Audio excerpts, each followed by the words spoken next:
Bonjour à tous et à toutes, bienvenue dans cette chronique. Comme vous le savez, tous, l'Afrique a dit adieu au Mondial 2018 en Russie après la défaite du Sénégal, dernier pays en lice sur les 5 représentants du continent. Comme les autres nations africaines, le Sénégal est éliminé dès la phase de poule après sa défaite contre la Colombie, 1-0. La cruelle désillusion pour les Lions de la Teranga, mais aussi pour l'Afrique. Cette élimination, c'est aussi l'élimination de tout un continent. Aucune équipe africaine ne s'est qualifiée pour les huitièmes de finale de cette Coupe du Monde 2018.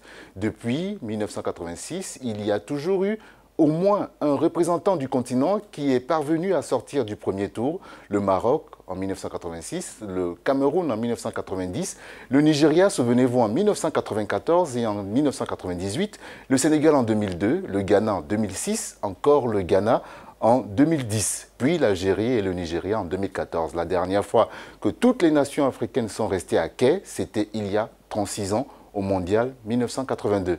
L'heure est au débrief car les résultats de l'Afrique en Coupe du Monde n'ont pas progressé. On est de nouveau face à l'échec du football africain.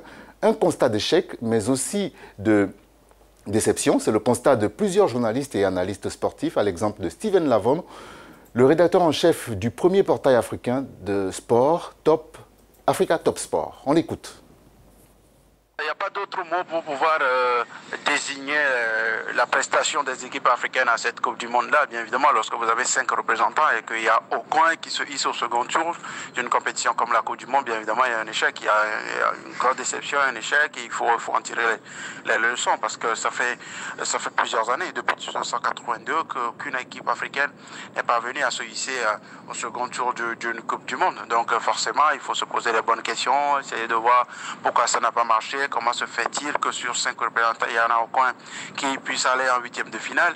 Et c'est très important de pouvoir tirer les leçons. Bien évidemment, c'est de l'échec parce qu'en plus, sur les derniers matchs, il y avait 2 pays, 2 équipes qui pouvaient se hisser en huitième de finale, à savoir le Nigeria et le Sénégal. Et aucun d'entre eux n'est arrivé à faire cet exploit-là, ne serait-ce que faire match nul pour pouvoir se qualifier. Donc, c'est vraiment décevant, c'est un échec. Je pense que toute l'Afrique est aujourd'hui très déçue de la prestation de ces équipes à cette Coupe du Monde. Voilà, comme le dit Steven Lavon, il faut tirer les leçons, mais au regard des mauvais résultats, au fil des compétitions, l'Afrique est face à un éternel apprentissage. Que dire donc de la prestation des équipes africaines? La Tunisie et l'Égypte avaient-elles le niveau?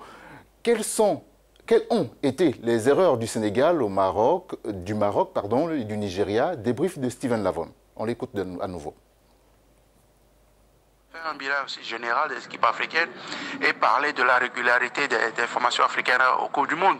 On a 5 représentants et parmi ces 5 représentants-là, il ne faut jamais 2 Coupes du Monde consécutives. C'est dommageable, c'est-à-dire le Sénégal revient en Coupe du Monde pour la première fois depuis 2002. Vous imaginez? La Tunisie était déjà là en 2014, mais ils ne sont pas réguliers. Le Nigeria également n'est pas régulier. Le Maroc n'est pas régulier. Le Maroc revient en Coupe du Monde depuis 1998. Moi, je préfère toujours rester sur les performances sportives et dans ces performances sportives-là, on n'est pas au niveau, on n'est pas vraiment au niveau, on doit corriger des choses, on doit corriger la concentration des joueurs, on doit corriger la régularité dans l'effort physique, on doit être plus constant lorsqu'il faut aller marquer des buts, lorsqu'il faut défendre, la solidarité, la collectivité, parce que lorsqu'on prend d'autres petites équipes, entre guillemets, asiatiques, voilà, on sent qu'ils ont une envie de bien faire, ils ont une envie d'aller vers l'avant, ils n'ont peut-être pas les moyens, mais ils ont l'envie. Chez nous, parfois, ça manque d'envie et ça, c'est vraiment dommage. On le répète, pour les Africains, il s'agit aujourd'hui plus que jamais de se remettre en question afin de ne plus connaître une pareille humiliation dans le futur.